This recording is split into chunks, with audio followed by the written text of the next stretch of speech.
So now we've got a very exciting session. It's called question and answer. So are there any questions? Yes. You mentioned that we need to take a shower every day. Yes. In my experience, if I take a shower every day, I get a dry skin. So you meaning taking a shower with or without the soap? That's a good question. With or without the soap? I think that when you use soap, it should only be used to the areas that probably greatest need, which is usually armpits and crotch. Mm-hmm. And you know, my morning swim after my exercise, especially when I'm perspiring a lot, I just dive in the water and I just rub the areas. I don't take soap into the creek. So I don't think I ever soap my arms or the outside. Water is enough. Unless I've got dirt on me from being in the creek, so from being in the garden. So that is true. The soap on the outside, if you soap your whole body up every shower, your skin will get very dry. So only soaping in the areas of need, yes? And soap also removes the vitamin D that is built up if you're out in the sun. That is true. Vitamin D, once you've been in the sun, it needs 2 hours to develop in your skin. So if you have a shower and wash your body with soap all over, you won't access your vitamin D because the sun's rays hit the skin and they convert a form of cholesterol just under the skin to vitamin D. So you need those oils. Yes? When you are all day outside in the garden and exercise, do you need an exercise more to do? Do you need exercise if you're out in the garden? Well, what's important with exercise is getting aerobic. That's getting that heart beating. And if you're hoeing the garden, you will certainly get that. But if your garden activities is just squatting down, weeding, and you're not getting that aerobic, then maybe they're the days you will need to also do the aerobic. Yes? You talk about the bone, and one of the way to remove this is to starve. What about the charcoal? Can we use the charcoal to cleanse the mold in our body? Can we use the charcoal to eliminate the mold in our body? Well, the charcoal will only cleanse what it touches. So it's really only going into the gastrointestinal tract, whereas the herbs that I mentioned, they will go into the blood and to the tissues. Okay. Yes? With the vitamin D, you were saying it takes 2 hours to take it in the skin. How is it if people put afterwards a sunscreen on it? So that wouldn't help either. No, it wouldn't. I don't advocate sunscreen. The rays that touch the skin that are converted into vitamin D are UVB, ultraviolet B rays, and the sunscreen blocks all the UVB rays. Personally, I never use sunscreen. If I'm going to be out in the sun for a long period, I'll have a big hat on and I will have a long sleeve shirt on. So ideally you use other things rather than the sunscreen.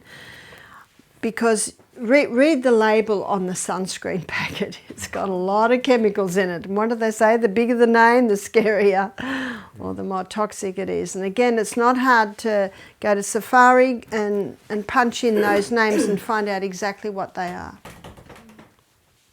Yes? Daily bathing applies also for little babies, right? Daily bathing for little babies, absolutely. It's a wonderful hydrotherapy treatment. Babies usually sleep well after the bath because our body is throwing off waste, whether we're doing strenuous exercise or not. It is throwing off waste every day. Yes? Yeah. Did you use salt on your potatoes and so? Did you say you use it generously or not generously? I use salt generously. Yeah. I love salt, and it brings the flavour out in food. And the Bible talks about using salt. I'm just thinking of arguments I've heard about salt, not that I believe it or just talking with other people. There's the argument that salt is actually like it's from stone and that's not digestible, and then also that it should rather be in the soil, so the plants that we eat take up those minerals and that we get it that way. What would you say? So when they say salt should be in the soil, we're looking at minerals. So it's actually great to water your garden with seawater once a month because of the minerals. In Australia you can buy sea salt, or you can buy Maxicrop, which are quite smelly liquids, but they're really just seaweed broken down, which is incredibly high in minerals. So it's all about minerals. And if you were to cook some legumes and not put salt in, they're inedible. And if you put too much salt in it, it's also not nice. So you can overdo it, absolutely, and you can also underdo it.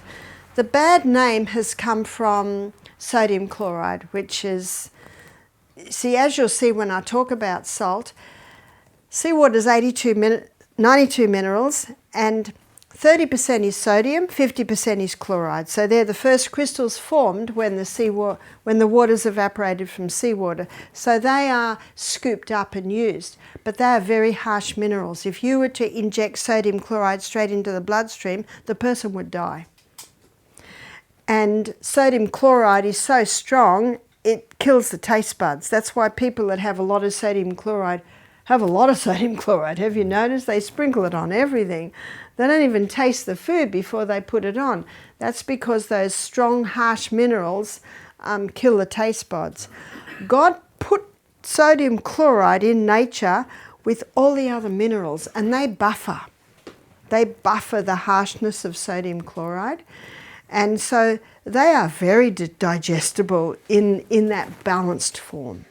So we can buy it as Celtic salt, and we can buy it as Himalayan salt. Yes? I'm just wondering, can I make a comment relating to what you did present yesterday?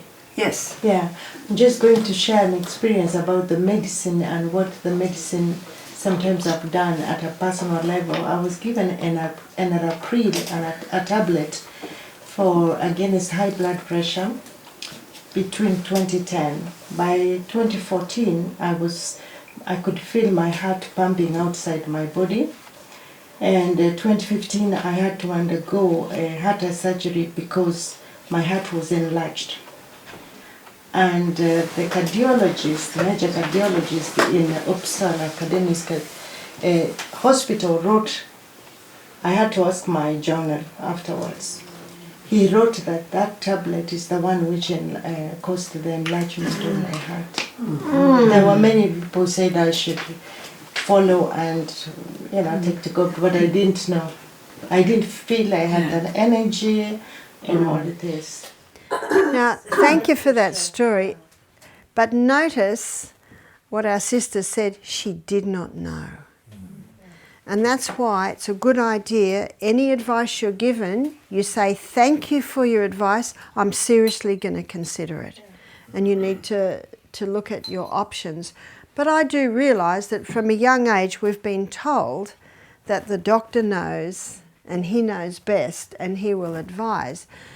There are some excellent doctors, there's no doubt about that. I have some good friends that are doctors. But the problem is this attitude in our culture is to almost put them up a little too high that they cannot do wrong. It's like my friend, her brother's a chemist and he will not take any drug and he's a chemist. He says, no, I see what they do and I know what they do. So it's important to investigate and acknowledge that there's a problem and find out what can be done to work with the body's own healing powers to actually conquer that problem, which is what God did, which is the way God made us.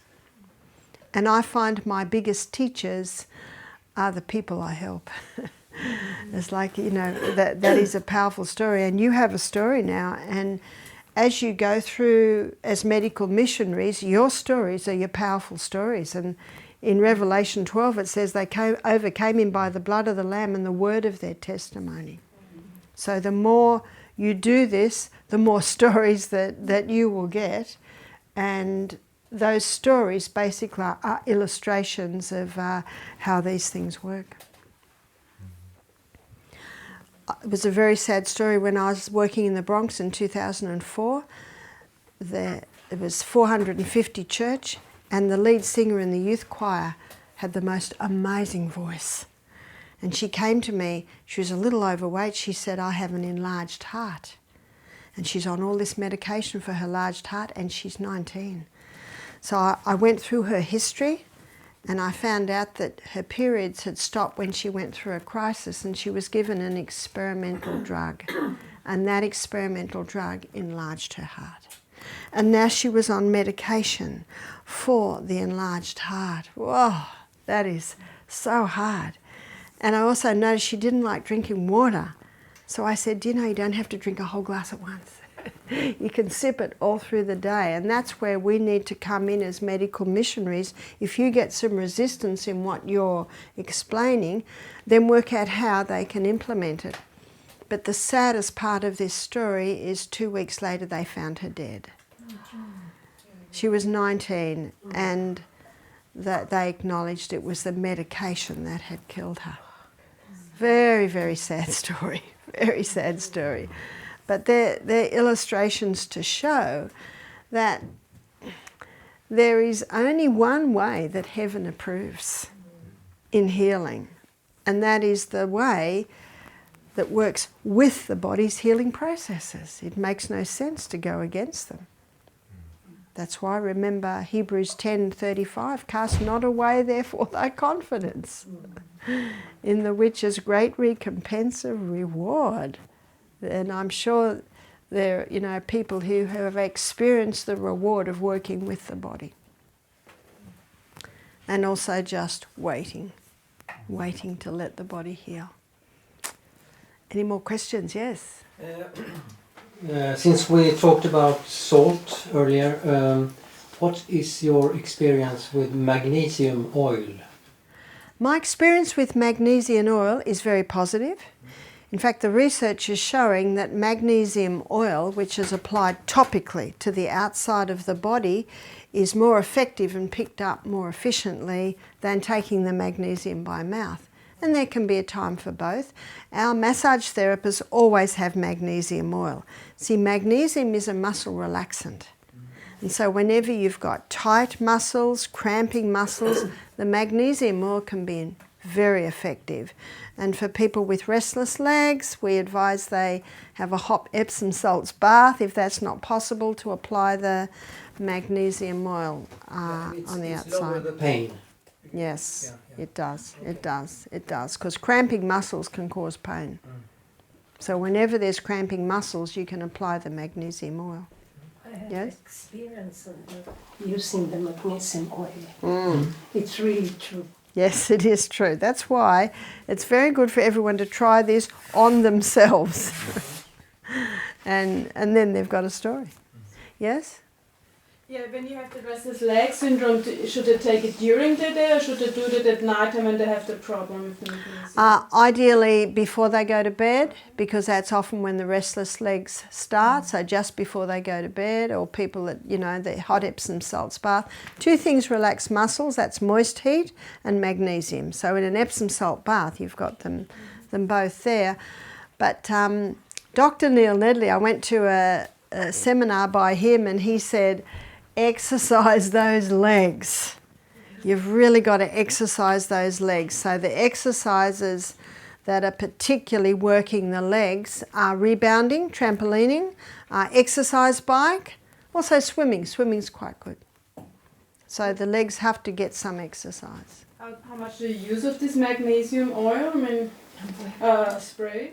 Well, I guess you would just feel your way with that. Obviously, if you put too much on, it's going to be dripping everywhere, but you can certainly rub it in, and you really can't overdo it.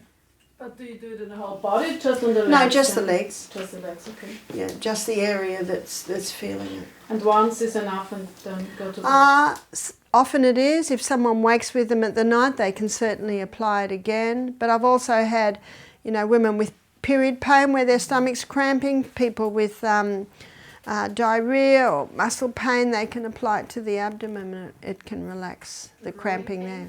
Pardon? Growing pains? Growing pains is a little different. Yeah. Growing pains can perhaps be a little bone too. But you can certainly try the magnesium oil for growing pains. It's worth a try. Yes?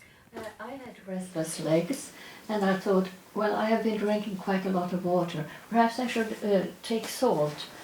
And that helped. Yes. Now that's a very good point. And the reason why you were helped with that is that in the Celtic salt there are 3 magnesiums. There's magnesium chloride, magnesium bromide and magnesium sulfate. So that's why. And people with restless legs, they might even find that, that doing that, taking the salt before every glass of water. Yes? When you say that the skin is breathing, you mean that it takes up oxygen like the lungs? Not as much, not as much. But there's the very sad story of the little girl who was painted gold for a play and she died.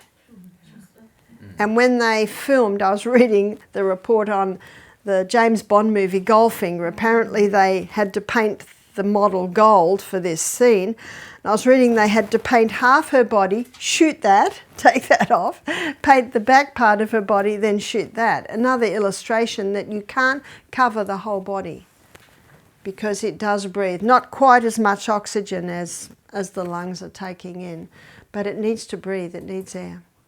But are you saying that the people who are having tattoos all over the place, that the skin cannot breathe? A bit difficult to breathe in those areas, yeah. What about the dry brushing our skin? The dry brushing of the skin is very effective because the top layer of your skin is dead. You've got several layers to the skin, but the top is dead. So exfoliating the skin can help to get rid of that dead layer. In our steam sauna, we have the guests have 3 hots and 3 dives in the creeks. And in the middle sauna, we have a container of Epsom salts crystals, and they rub that onto their skin in the second steam for 3 reasons. One is exfoliation, rubbing off that dead layer. Number 2 is because magnesium is a water-hungry molecule, when they put it on their skin, it's going to pull more perspiration out. And the third reason is when you're perspiring a lot, you do lose some magnesium. So putting it on your skin, it'll absorb some of the magnesium. So some people that do fasting at home and want to stimulate the body losing more or taking out more waste, they will have a hot Epsom salt bath at night. And that Epsom salt certainly can help to pull waste out. Yeah? Is magnesium also a recommendation for people with fibromyalgia?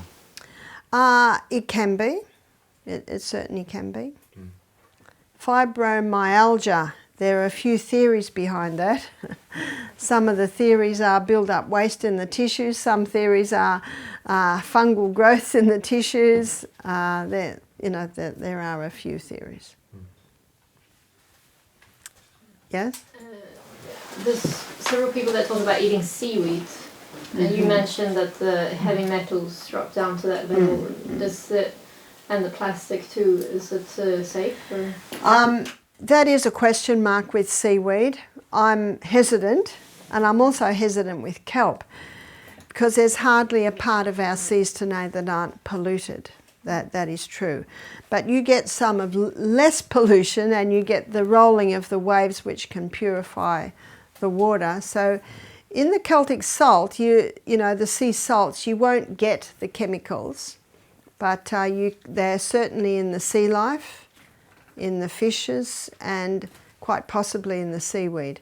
So I guess if you do buy seaweed, you want to look for organic seaweed, which means that they've collected it from a fairly safe area and hopefully even tested it that it doesn't have the chemicals. But the highest concentration of the chemicals will be in the sea life, So especially you see your C's vacuum cleaners are the oysters, the crabs, the lobsters and the prawns. They're certainly taking it in. And you know, the Bible considers them unclean anyway. And we shouldn't be eating them. Are all foods and the mold with foods equal? Like bread, that's very obvious, it's like the other thing, but I'm thinking of a carrot. Sometimes it gets a black spot on it. Yeah. You can't just take it off. It looks fine, the rest of it. Yeah, it is hard, especially when you've grown the pumpkin and only one little bit's mouldy, but we just throw it all, ideally. Well, the sourdough bread is the better bread. The sourdough bread does not have mould in it. The sourdough bread is a combination of wild yeast and lactobacillus. And what happens is the lactobacillus consumes the wild yeasts. So the sourdough bread is the very best bread The to use. vegetables, it's all bad if it's black, Yeah. a tiny bit. Yes, the best to discard if you see any traces there. Because Ellen White does comment on that fruit and vegetables, if it's... We have a saying, if in doubt, chuck it out. Discard it. Makes good compost. Yes? You talk about the legumes. I usually cook a large portion of beans Yes. and keep it in the refrigerator. Yes. So around 2 or 3 times a day we eat the beans. Yes. Breakfast. Is there any advantage of it? Not really. Even really. the sprout, we eat the 2-3 Yeah, times one has a to day. be very careful of sprouts because sprouts can mould very easily because they're in such a moist environment. I've got a friend and he always puts a little bit of colloidal silver in the water he washes his sprouts with. I went to a seminar one day and the presenter had sprouts that he'd bought from different shops, supermarkets. Every one of them tested positive for mould. But I So- sprouted myself. Yeah, and you can certainly, they can certainly mould in your house. If you're sprouting, you should wash them 4 times a day. Yeah, and I wash it in a running water. And if it's in summer, ideally the sprouts are in the fridge because the warm moisture can do it. Okay. But a piece of information for you, and I got this out of Nutrition Almanac. Nutrition Almanac is the book that tells you what's in every food. They do a new copy of nutrition, new edition about every 4 or 5 years. 1 cup of cooked lentils is 15 grams of protein. 1 cup of lentil sprouts is 6.5 grams of protein. So when you sprout the legume, you bring it back to a plant. So you're lessening the protein levels. Because I've heard raw food advocates say, eat the sprouts instead of the cooked because you get more protein, but it's actually not true. You'll get more minerals and you'll get a few more vitamins because you're back to a plant. But regarding protein, you get more protein from your cooked legumes.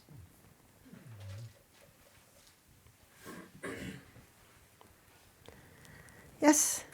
We talked about cancer before and the programs for cancer, recommendations for cancer. Does it vary between different types of cancer? For example, lung cancer versus blood cancer? Yes, it certainly does, depending on the type. So if someone has breast cancer, it's very important that they balance the hormones.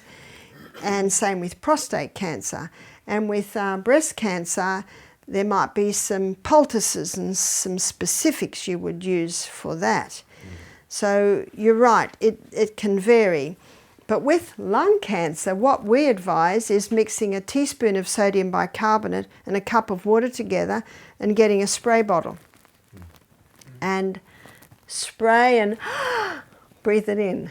Because remember, wherever sodium bicarbonate touches, it gives a wave of alkalinity to cancer, and cancer loves the acid environment. And there can be a little bit of mastering that one. But see how simple that is? So simple. And with lung cancer, the oil pulling is important to help release waste from the lungs. Also different poultices. So you are right, different cancers require slightly different things. But the one common denominator is what I gave you before. You've got to get that sweet down, get the glucose levels down, alkalize the tissues and get the oxygen levels up. Yes? Which proportions from sodium bicarbonate and water when you... 1 teaspoon of sodium bicarbonate to 1 cup of water.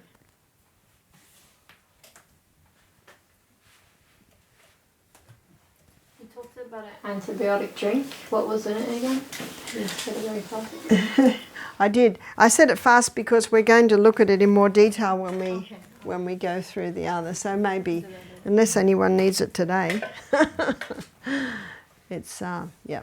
You always remember by 6 ingredients: ginger and garlic, lemon and cayenne pepper, and honey, and a drop of eucalyptus oil. One lady said to me, "Barbara, but it says on the label that eucalyptus oil must never be taken." I said, "We're not advising you drink half a cup." Do you know, there's common sense there. It's 1 drop. And do you know why they say that? Because in 1976, I remember it well, my first baby was born and I was listening to the radio that a little boy in Tasmania, you've heard of Tasmania, it's that little island right down the bottom of Australia. It's considered one of the states.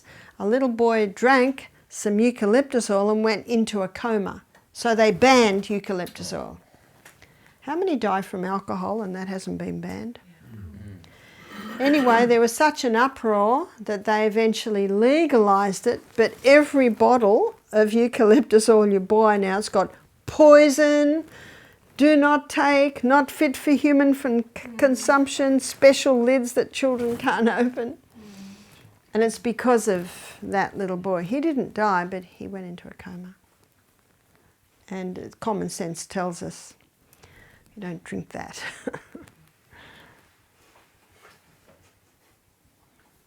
I'm always interested in this one. Why? Yeah. Why? Why don't they ban alcohol? Well, they make too much money out of it. And do you know in Australia when the lockdown happened and only essential services were open, do you know what they considered an essential service? The alcohol shops. And yet the churches had to lock down. I would consider the churches essential. I have a question to the fungus, because you said some sorts of fungus or types of fungus, it takes about, or it could take about 10 years to get rid of them. What makes them so resistant? Well, the reason why it would be in the body 10 years is because it's getting well fed.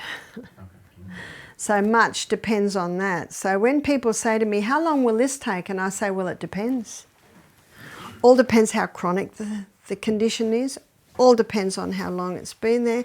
All depends on how diligent the person is to do what you've got to do to eliminate it. So I'll give you a story.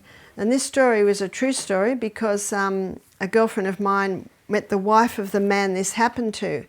So it's in Queensland in New South Wales, and there was a silo where they store grain, and the inside of the silo was white because there was water damage. What's the white? It's mould. So these 3 men were told to go in and clean the walls of the silo. So they opened the door, had a look. 2 of the men said, we're going to get some protective clothing for this.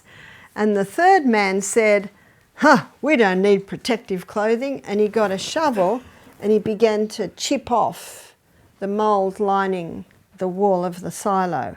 So it was about 10-15 minutes when the 2 other men came back, and they looked like they were about to walk on Mars.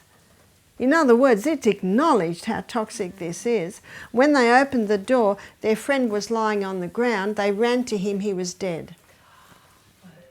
So when he chipped like that, he breathed in, through skin, just a swallow, it's everywhere, and he had an anaphylactic shock because it was so toxic, and he died. And that story actually went into the newspaper. That's why I wrote the book Self-Heal by Design. Most people don't realise how toxic mould is.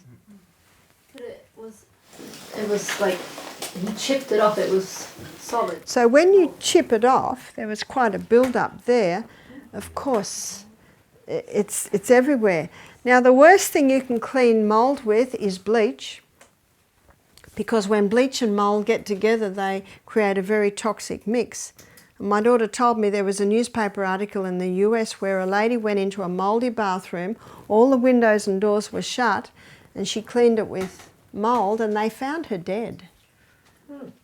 Most people clean mould with bleach, but it's usually a little bit and the windows are open. So what can you clean mould with? What kills it very effectively is vinegar, and also sodium bicarbonate. So what you do is you clean it with vinegar, sodium bicarbonate, and then when it's clean, but what I suggest, if it's quite bad, you go in, masked up, remember this stuff's toxic, spray the whole area with vinegar and walk straight out. You can come back in 10 minutes, it'll be dead, and then you wipe it up. But if you spray straight away and wipe, the spores will go into the air and you'll get a dose of it.